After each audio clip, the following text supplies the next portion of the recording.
નમસ્તે મિત્રો, સ્વાગત છે તમારું મારા આજના નવા વિડીયોમાં। મિત્રો, આજે આપણે બનાવીશું ઇડલી સાથે ખાઈ શકાય એવી સરસ એવી ટામેટાની મસાલેદાર ચટણી। તો એના માટે આપણે મસાલા લેવાના છે।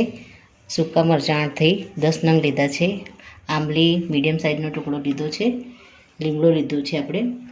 8 થી 10 કળી લસણ લઈશું। ચણાની દાળ લઈશું। હિંગ લીધી છે। કાશ્મીરી લાલ મરચું છે।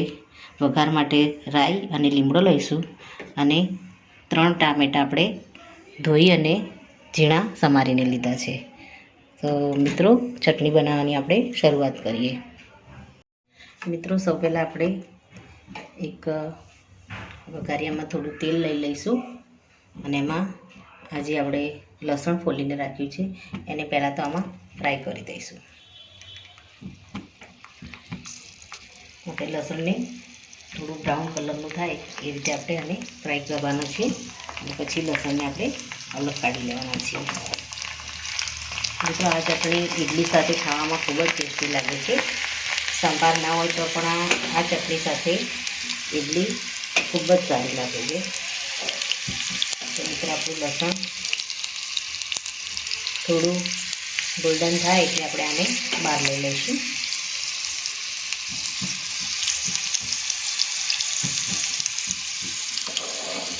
તો આપણું લસણ ફ્રાય થઈ ગયું છે। હવે આપણે આ લસણને કાઢી લઈશું અલગ। ત્યારબાદ આ જ તેલમાં આપણે ચણાની દાળ જે 2 ચમચી લીધી છે એને આમાં એડ કરી દઈશું। ગેસને આપણે મીડિયમ રાખીશું।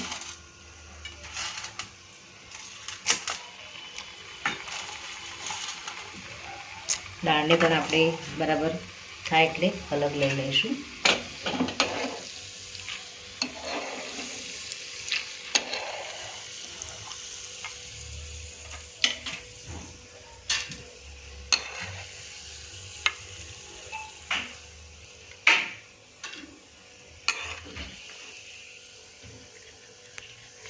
આપણે એમાં 8 થી 10 નંગ જે સૂકા મરચાં લીધા છે એને આપણે ફ્રાય કરી અને આને પણ આપણે બહાર લઈ લઈશું।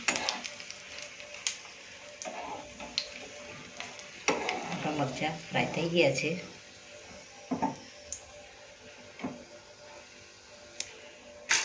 ત્યારબાદ આપણે ગેસને બંધ કરી અને લીમડો એડ કરી દઈશું। એમાં આપણે આંબલીને એડ કરી દઈશું અને હિંગ એડ કરી દઈશું।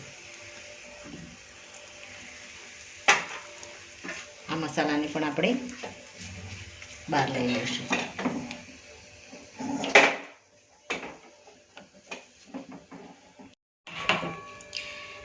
મિત્રો, આપણે બધા મસાલા સારી રીતે ફ્રાય કરી અને નીકાળી દીધા છે। હવે એક બીજા વાસણમાં થોડું તેલ લઈ લઈશું અને એમાં આપણે ટામેટાને પણ આમાં ફ્રાય કરી દઈશું।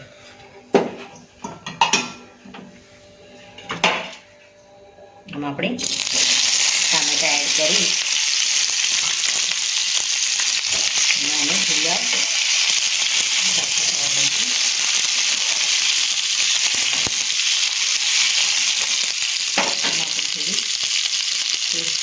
ટેસ્ટ મુજબ આપણે આમાં મીઠું એડ કરી દઈશું।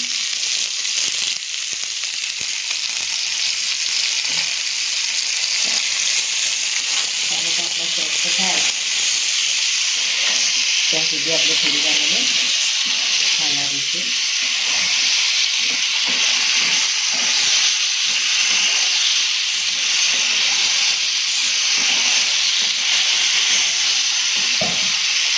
અને આપણે કાશ્મીરી લાલ મરચું થોડું 1 ચમચી જેટલું એડ કરી દઈશું કારણ કે આપણે તેલમાં આપણે જે ફ્રાય કર્યા એ થોડા તીખા મરચાં છે, આખા મરચાં, એટલે આપણે આમાં કાશ્મીરી મરચું લઈશું।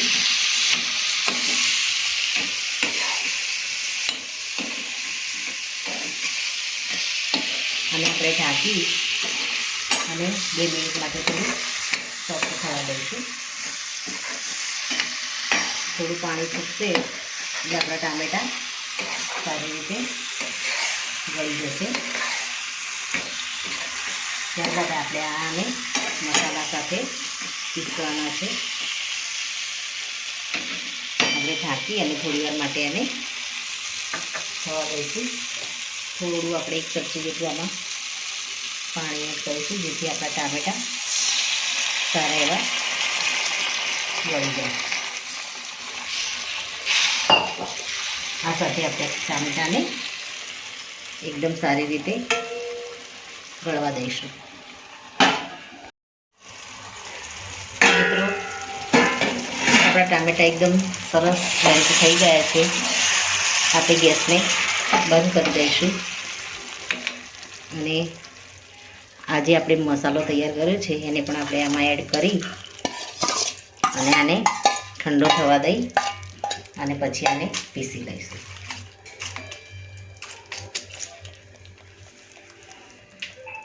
મિત્રો, આપણી ચટણી ઠંડી થઈ ગઈ છે.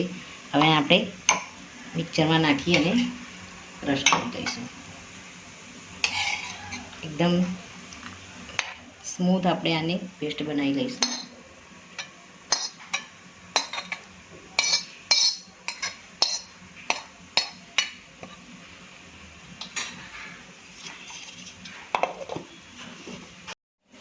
મિત્રો, આપણે ચટણીને સારી રીતે પીસી લીધી છે.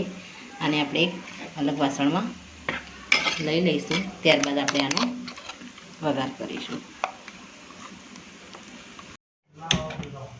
મિત્રો, આપણે ચટણીને અલગ એક વાસણમાં કાઢી દીધી છે.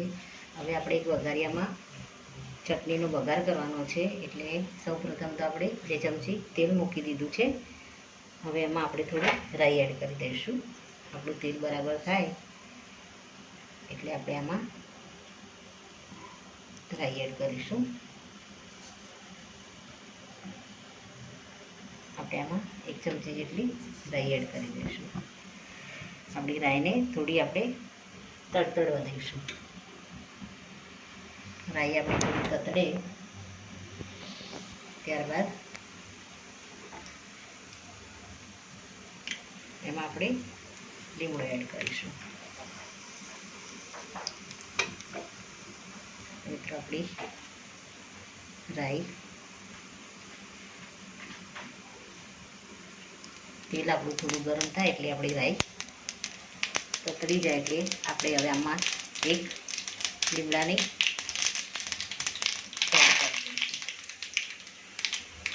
ત્યારબાદ આ વઘારને આપણે આ ચટણીની અંદર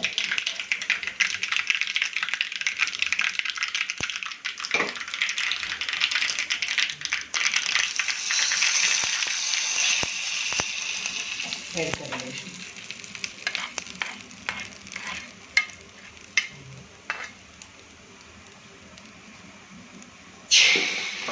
અને આપણે બરાબર મિક્સ કરી દઈશું. આપણી ચટણી રેડી થઈ ગઈ છે અને આપણે ઇડલી સાથે સર્વ કરી લઈશું. મિત્રો, આપણી ઇડલી સાથેની ટામેટાની ચટણી રેડી થઈ ગઈ છે અને આપણે ઇડલી સાથે આ રીતે સર્વ કરીશું. આનો ટેસ્ટ ખૂબ જ સરસ આવે છે. તો મિત્રો, આ સાથે મારો આ વિડીયો અહીં પૂરો થાય છે.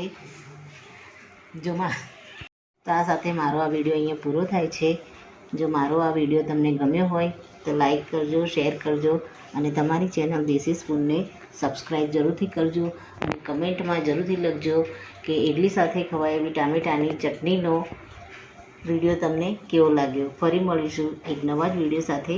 ત્યાં સુધી આવજો મિત્રો. Thank you.